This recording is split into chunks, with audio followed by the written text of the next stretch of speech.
Hear from Mrs. Elizabeth Warren, who came to the colony a few years after her husband and now visits his grave.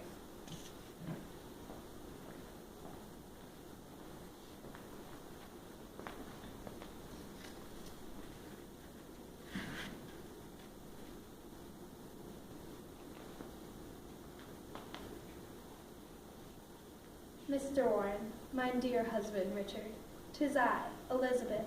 'Tis now 1658, 30 years since God hath called thee home, and thee had to depart this world. If only God hath granted us more than 5 years together, after I arrived upon the Anne at Plymouth with thine 5 daughters in 1623. We bravely endured our 3-year separation, as thou sailed on the Mayflower in 1620. I am very thankful that God just granted us with 2 sons, Nathaniel and Joseph, during our first years together at Plymouth. I wish thee could see how the colony has blossomed to a thriving village and agricultural center. There's a new shoemaker in the colony, where once William Mullins made the shoes and boots, before that gent kicketh the bucket that first winter.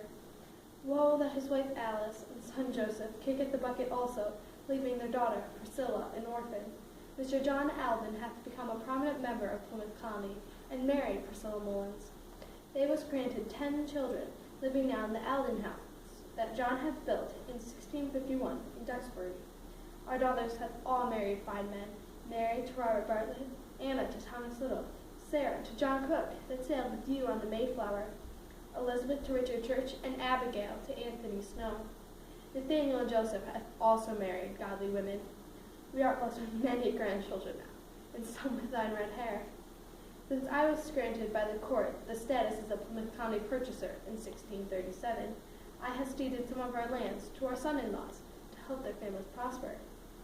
Woe was I at the hour I was told us that the land east was being disputed by thine own son, Nathaniel, who made it the claim to the court that gent was the sole and rightful heir to the Warren lands. The court ruled in my favor after an arbitration panel swiftly came to the unanimous conclusion that I had the right to dispose of our land through gift, sale, or otherwise, because I was the head of mine household and had the authority to act as an independent agent. Of course, Nathaniel and Joseph aren't rightful heirs of the Warren lands, but I believe that all of our offspring shall be treated equal. Our daughters equal to their brothers. There has been other times that I needed to present myself as a stout, confident, and independent woman to defend what was right as thy widow. By paying the taxes, being the executor of thy estate, and as a Plymouth County purchaser, my name doth appear oft on the Plymouth County record. George Soule, who came in as a servant to the Edward Winslow family on the Mayflower, has obtained land, but now has found it necessary to includeth in his will a codicil to putteth an end to a squabble over land between his son John and daughter Patience. George maketh it clear that if John disturbs Patience in any way over the lands he hath given her as her father, then George's gift to his son shall be naught, and all of his lands in his will at Duxbury will belong to Patience. Will children ever cease quarreling over land? The only sir whose name hath appeared more oft than mine in the Plymouth County record, 'tis Edward Dotty, who does continueth to lead a mischievous life. Dost thou recall Edward Dotty, who on the Mayflower was a servant to Stephen Hawkins?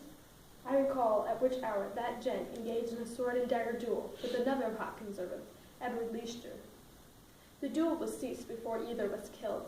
The wounded duellers had their heads and feet tied together for an hour as punishment. 'Tis good we have come at the Plymouth.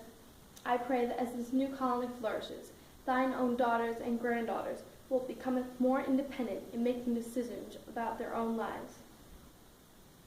Mine dear husband, I feeleth mine age, and will likely be joining thee soon.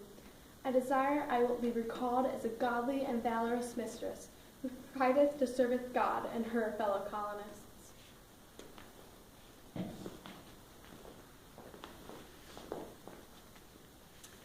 In the records of Plymouth Colony, Elizabeth Warren's death was recorded as follows.